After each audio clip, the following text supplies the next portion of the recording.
তুমি প্রেমিকার পিছনে ঘোরো, 15 বছর বয়স তোমার, 20 বছর 22 বছরে বাইক লাগবে তোমার। তোমার বাবা বিয়ে করা সত্ত্বেও সে তার যৌবন কাটাতে পারেনি তার বউয়ের সাথে, মানে তোমার মায়ের সাথে, তোমার জামা কাপড়ের ব্যবস্থার জন্য। তুমি বুঝো যুবক, তোমার বাবার বয়স এখন 40, সে তোমার মার কাছে আসলে আর অনুভূতি নেই, তার শক্তি কমে গেছে। তুমি বুঝবা না যুবক। 15 বছর বয়সে তুমি যত উত্তেজিত, তোমার বাবা 30 বছর বয়সে এরকম ছিল, সে আসতে পারেনি। তুমি পড়বা বলে, তোমার স্কুলের ফি লাগবে বলে, that much he loves you. তোমার বাবা তোমাকে এত ভালোবাসে। জি, তোমার এই খারাপ বাবাটা যে তোমাকে বাইক নিয়ে দেয়নি, তুমি নষ্টামি করো, মেয়েদের পেছনে করো, মোবাইল রিচার্জ করে দাও মেয়েদের, তোমাকে যে ডেইলি 500 টাকা করে দিতে পারে না।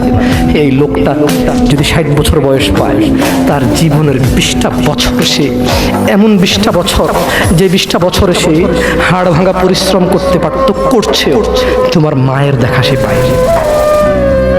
এমন মূল্যবান যৌবন 20টা বছর দিয়েছে, 50 বছর বয়সের দেশে আসছে। তুমি বিয়ে করে বউ নিয়ে আলাদা থাকো, তুমি বিয়ে করে শ্বশুর বাড়িতে যাও, তোমার বাবা দেশে তো আসছে, তার যৌবন আর নেই, তার ওই সুখ স্বাচ্ছন্দ্য আর নেই। তোমার যৌবন তৈরি করেছে তার যৌবন দিয়ে। এই মুহূর্তে কোটি টাকা দিলে কি সে যৌবন কিনতে পারবে?